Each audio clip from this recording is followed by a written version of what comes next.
Hi everyone and welcome to Year 11 Physics. Welcome to this, our first video. This is Lesson 1, Video 1, Measurement.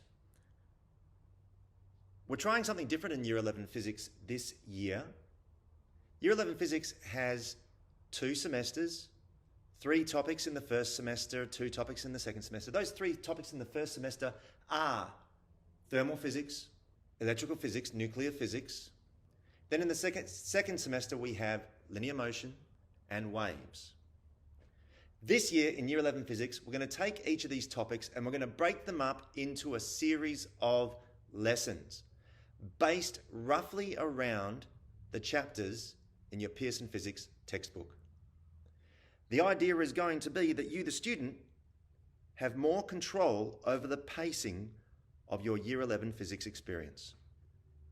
Each lesson will be broken into blended instruction, self-paced structure, and then mastery-based grading. What this means is that you, the student, in blended instruction will have access to the ideas and content of the lesson through videos like this one, or the text, or some other resource. You'll be able to access this material in your own time or at school. Then you, the student, will participate in the activities of the lesson, which help you to practice the skills and understandings of the lesson. And again, that can happen in your own time or at school.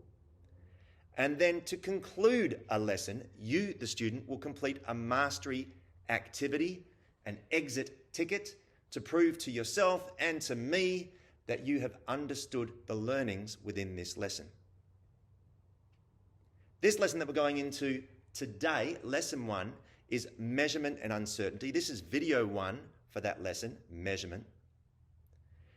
In lesson 1, measurement and uncertainty, the blended instruction involves viewing this video, viewing the uncertainty video, reading and taking notes on Pearson Physics Chapter 11, Appendices A and B.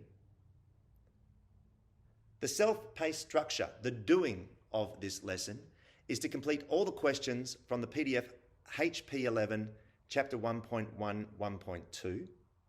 So this is a scan of the old Heinemann physics text in which this content we're looking at had questions associated with it, Chapter 1.1 and 1.2.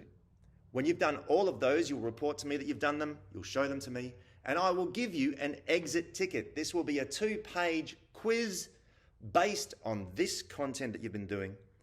You will attempt to do that quiz, hopefully get 100% in it, hand it back to me. I'll take it away, scan it, give it back to you with a marking key. You can then mark it and correct it, and that will be the end of your Lesson 1 experience for measurement and uncertainty. Throughout this topic, thermal physics, we will have 8 lessons. Each topic will have a number of lessons. They will vary. The lessons can be completed by you in the timing that you see fit that works best for you. A lesson is a package of learning roughly organised around the structure of your Pearson Physics text. Lessons can be completed at the student's own pace. However, I point out, we do have tasks. Tasks are summative assessments that go towards your final mark, and they, unfortunately, must be completed at a mandated time. And you will see the timings of our tasks in our program, which you will find on our cover page of our sector for this subject. And so, without any further ado, let's begin with measurement and units. Okay, physics as a subject is a subject based upon data. It's a subject based upon quantities, measurement. We measure the universe around us. In order for our measurements to have any sort of meaning, however, we must be measuring things using units that are recognized by any person on the planet. At this time, the units that all physicists around the world will use are SI units, Système International. These units are agreed upon by all physicists on the planet. These units include the fundamental units of the meter, the second, the kilogram, the amp, the Kelvin, the mole, and the candela. All physicists agree upon these units, and all other units that we use in physics are based upon these fundamental SI units. Some trivia. Take a moment, have a look at these 2 questions. Definition of a meter, definition of a second. How would you explain or describe a meter to someone?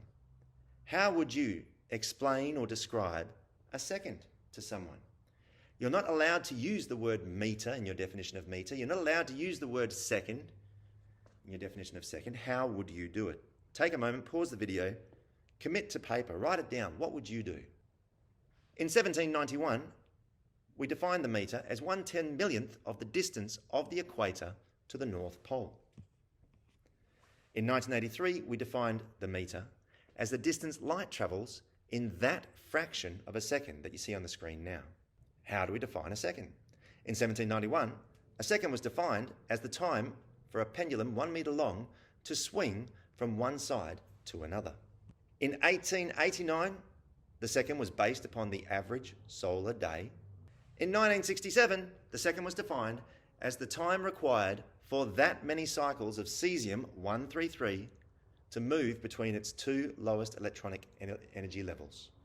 Whenever we use SI units, to make sure that other people around the world can understand what we are doing, we must follow conventions. When representing an SI unit, either as a symbol or a word, the lowercase letter is to be used. Some exceptions to this rule include those symbols or units named after a significant contributor to science. For example, the Newton, the unit that we use to describe force, to quantify force. This unit, the Newton, has the symbol capital N because it's named after Sir Isaac Newton. There are some other weird exceptions here. The litre is represented with capital L. There is no scientist called litre, but the concern is that with the litre, if you use a lowercase l, it can be confused with the numeral 1 or the capital I of English. Further conventions for the use of SI units: when representing units as multiplied or divided, separate the symbol for each unit by a space or a period. Show the divided units as a fraction or with the use of negative indices. Prefixes should have no space before the unit symbol. Some examples are placed here in the table. Scientific notation. In physics, we're concerned with both very large and very small quantities. For the sake of convenience and clarity, it's conventional to use scientific notation. In this form, a quantity will be reduced to some simple short decimal and then multiplied by a power of 10. For example, the distance to the moon, 385 million metres. That's too difficult. Let us say 3.85 by 10 to the 8 metres. Approximate diameter of a hydrogen atom, 0.00000000001 metres. Get out of here. That's too difficult. Let us say instead 1.0 by 10 to the negative 10 metres. Now, during your journey in physics, you will find some other strange units that we will use. For example, there is the prefix for the diameter of a hydrogen atom. We don't always say 1 by 10 to the negative 10 metres. Sometimes we say 0.1 nanometres, where nano is a prefix meaning 10 to the negative 9. Also, for that very special distance, 1 by 10 to the negative 10 metres, we have a special unit called the angstrom, which is that capital letter A with a little circle on top. There are other examples of this sort of practice in physics that you will see over the next 2 years. Next year, during your WACE exam, you'll be expected to deliver all of your calculations in scientific notation. The conventions that they like you to adhere to in the WACE exam is that calculations are represented with 3 significant figures, unless your calculation is the result of an estimate question. In an estimate question, one or more part of the question has been derived from an estimate, an estimation of a quantity. In that situation, you, the student, cannot claim to have the precision of 3 significant figures most of the time, and so it's expected that you would give no more than 1 or 2 significant figures when presenting your answer to an estimate question. Prefixes. We love prefixes in physics. You'll know your prefixes already from going to the supermarket and doing your shopping, looking at kilojoules, kilograms, millimetres. Here are some other prefixes that are quite important to us in physics. For very, very large things, we also have the prefixes exa and peta. For very, very small things, we have the prefixes femto and atto. I'll be your host this year. To quantify your host in the theme of this video, at the time of recording this video, my mass was 85 kilograms, my height 1.84 metres, and my age 49 years. Congratulations, you've come to the end of your first video. So what now? Okay, well, here are some ideas. First of all, shut down your computer, shut down your device.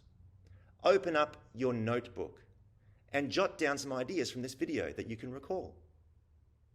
Put a date on it, give it a title. Lesson 1, Video 1, Measurement.